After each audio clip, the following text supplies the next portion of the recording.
Growing up in the low country of South Carolina, being a part of this community my entire life, I very often joke that salt water runs through my veins and I love the smell of pluff mud.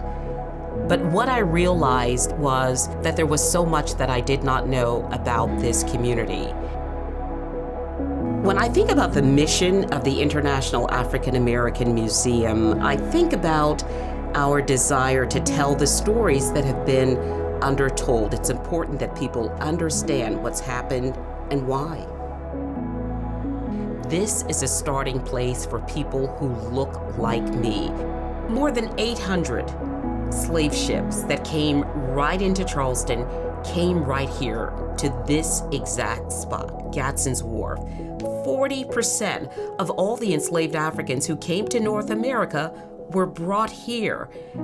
We have a duty and a mission to create a museum that truthfully explains our history in this country. And so I look at the International African American Museum as a place not only for reflection and information, but a place of celebration. I think that it will become a central place for information and education, not only for the Low Country, but really for the world.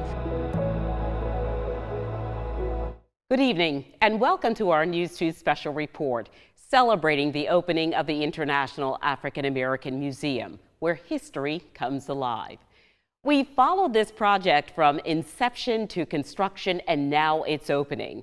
But before we take you inside the new museum, we journey back to its origin. In 2016, an interview with Charleston Mayor Joe Riley, he told me that he placed a note in the breast pocket of his suit every day, and written on the note were the words, "Build the museum."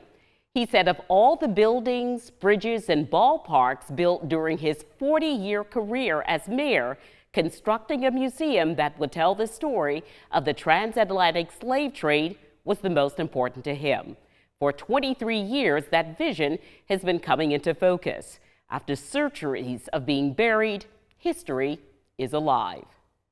Yes, my Lord, you're the best in any kingdom. Millions of enslaved men, women, and children captured in Africa, chained and shackled during the journey across the Atlantic Ocean. Between 40 and 48% of all enslaved Africans that came to what is now the United States would have come through this very spot.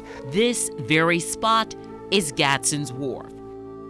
The executive director of the International African American Museum says stories that originated in Africa are finally being told. This is a place that tells story of trauma, but this is also a place that tells stories of joy. Dr. Tanya Matthews says the idea of the International African American Museum took root when Charleston's longest-serving mayor read the book Slaves in the Family by Edward Ball. It was 1998, I read the book Slaves in the Family, written by Edward Ball, and through the book then I learned for the first time the harshness and the challenge and the brutality. More enslaved human beings were brought here to the site than any other place in North America. We have to build a museum. Joseph Riley read a book that changed his life, and out of that transformation, he decided that Charleston needed to be telling the story of African American history and was discovering that we could tell it like no one else could. 2 years ago, Charleston Mayor Joe Riley gave us a tour of the museum as it was being built. And it's lifted up in reverence of what happened here. As we walked between the 18 columns that raised the building off the ground where enslaved Africans died, Mayor Riley explained that every detail, from bricks to indigenous grasses, were selected to showcase the lessons brought from West Africa that shape who we are and how we live. Building, the physical beauty of it, the material, the design. Dr. Matthews explains the central idea behind the museum that now stretches across 45,000 square feet is that this will be an evolving institution centered on truth. Let's talk about this space. Why was it so important that this museum happened here? on this particular site? The museum has the humbling privilege and responsibility of reclaiming a portion of Gadsden's Wharf. So Gadsden's Wharf is one of our nation's most prolific former transatlantic slave trading sites. Local, state, and national leaders broke ground on the International African American Museum in 2019. And now 4 years later, as history is being revealed, there are many people to thank for being caretakers of the dream. I think there are a lot of thanks involved. There are thanks from the very, very beginning, of course, to Mayor Riley and those who entertained his ridiculous idea of building the second largest African American history museum in the country in Charleston. Congressman Jim Clyburn, who stood there in the beginning, board members, advisors, and then of course we have donors and contributors, right? Unfunded hope is a dream. And so we've had a lot of folks who have invested in the project, and those who invested before they knew it was certain, and those who invested once they saw it was certain and important and simply needed to be bigger and more powerful. As we continue our coverage of the opening of the International African American Museum, the museum's director says the opening events offer something for everyone. I'm so excited. You know, we do indeed have a gala. We have a large opening dedication ceremony that has room for thousands of folks down in Marion Square. Thank you for staying with us for our News 2 special report celebrating the International African American Museum, where history comes alive. The International African American Museum represents the journey from Africa across the Atlantic Ocean and through to America. We sat down with the CEO of the International African American Museum before it opened to the public. Dr. Tanya Matthews says the paths and pursuits of enslaved Africans and ultimately African Americans are on display as testimony to triumph over tribulations. One of the things that we can do as a First Voice museum, an African American museum telling African American stories, is we can put that period in context and recognize that this period of slavery is neither the beginning nor the end of our story, but it's an important part in the middle. The International African American Museum is the second largest museum dedicated to African American history and culture in America. Standing on Gadsden's Wharf, the place where nearly half of all enslaved people were brought to North America, the museum is expected to fuel the Lowcountry's economic engine. So how will you measure the museum's success? Obviously, we're going to have our economic impact studies, and obviously we're going to be looking at our ability to fundraise. But we also want to look at, say, our member role, not because folks pay to be members, but because that's the number of people who raise their hand to say, we stand with the International African American Museum. The CEO of Explore Charleston, Helen Hill, says, in part, the International African American Museum stands poised to be a transformative force in the Charleston economy. Let's talk about some of the delays, some of the challenges that you faced in getting the museum open. I think in retrospect, as I think about our delays in context, it's extraordinary that we broke ground in late 2019. And then the world turned upside down for a good 2 years or so, and we find ourselves here in 2023. Some of those delays were our commitment to get this absolutely right. And I hope and I expect that when folks walk into the museum, they won't say, wow, I can't believe it took so long. They'll say, oh my, how did they get it done so quickly? And when she describes what they did inside of the museum, she directs our attention to interactive technology in every gallery, on every wall, and atop every table. She says the museum's mission is to help visitors connect with history. So now imagine doing it 8 hours a day. The International African American Museum, designed to be a special place where people will engage with artifacts and exhibits and information in a unique way, in this place where history is alive. And now what you've been waiting for, going inside the International African American Museum. It is a museum unlike any in the world. It is a place for reverence, reflection, and learning, and we will take you there when we come back. The International African American Museum is the second largest museum dedicated to African American history and culture in this country. When visitors stand at the former Gadsden's Wharf, they will not only see artifacts and exhibits, they will walk where pain and perseverance changed a nation. Here is your first look inside this space that brings centuries together. Dr. Tanya Matthews, the museum's chief executive officer, says the story is layered and complex, so telling its history is done carefully. We have several galleries trying to sort of tell the African American journey in context. Dr. Matthews took us on a tour through the 46,000 square foot structure, showing and telling us why this museum will be a voice for untold and forgotten stories. So when you first walk into the building, you'll see the transatlantic experience. The Transatlantic Gallery consists of 8 digital screens telling stories, showing images from ancient civilizations in Africa to modern times. You come through that gallery and then you end up in the Gullah Geechee Gallery. I would argue that every American history museum should have a little bit of Gullah. And there is a lot of Gullah in the Gullah Geechee Gallery, a scaled-down praise house filled with the sounds of spirituals and the beloved Charleston handclap.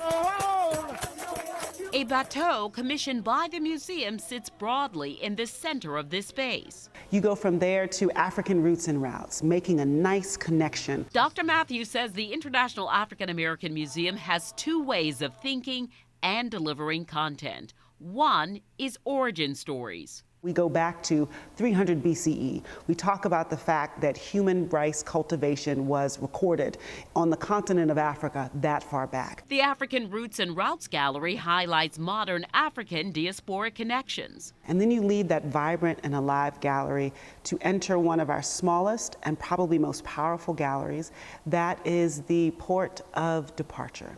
It's a very simple gallery, and it just contains names and ages of people who were enslaved. From top to bottom and side to side, the names of enslaved adults and children obtained from recorded court cases. The Port of Departure Gallery has a sister gallery, the Port of Arrival. There are still names, but these names are very American given. And these names come from our own records of plantations here in the Low Country. In between these 2 galleries is the Atlantic World Gallery.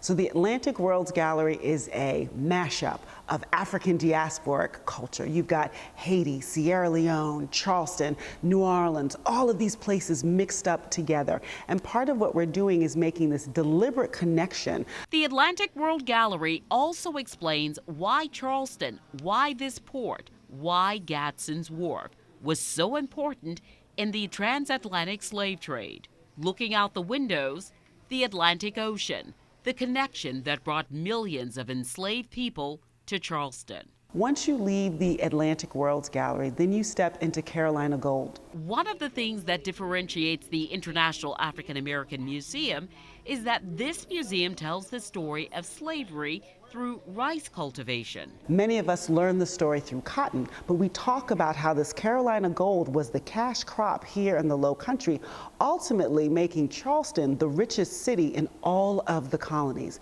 Dr. Matthews says it wasn't just the labor, it was the knowledge, the know-how, and then the innovation of enslaved Africans that contributed to the wealth of the colonists.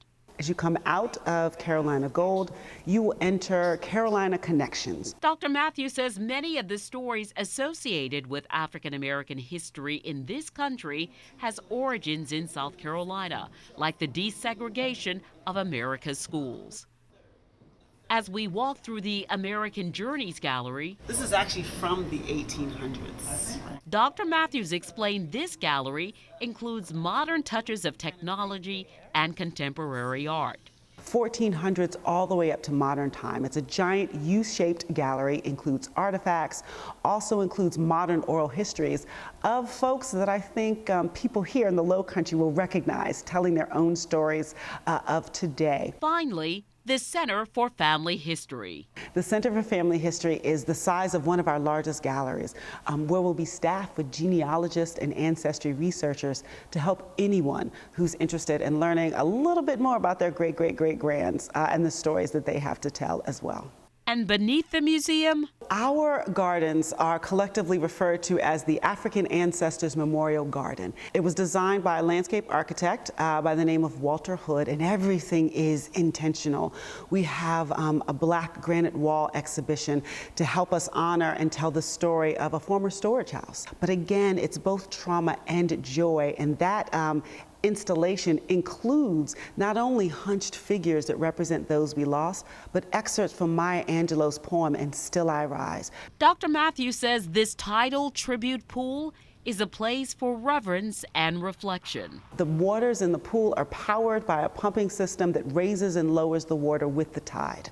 And at the bottom of that pool is an art installation of water, but also people, human figures, reminiscent of the way that Africans were packed into the bottom of slave ships. Right there on the edge, so you're looking at this pool and the Atlantic Ocean simultaneously. Our east yard and our west yard can hold hundreds of folks. And so we're just really excited about the kind of planning and gathering and I don't know, performing, cooking demonstrations that we could actually have in that space as well. After 2 decades of planning, the purpose is realized. The International African American Museum tells the stories of how Africans and African Americans used intelligence, ingenuity, and insight to shape every aspect of the world. History is alive at the International African American Museum. And of course, at the end of the day, I want an experience that compels you to tell someone else that you need to experience this, and can I go with you when you do, because I've got to go back. From idea to opening, it has taken 2 decades to get to the opening of the International African American Museum. We take you to the heart of Charleston and inside this place where history is alive.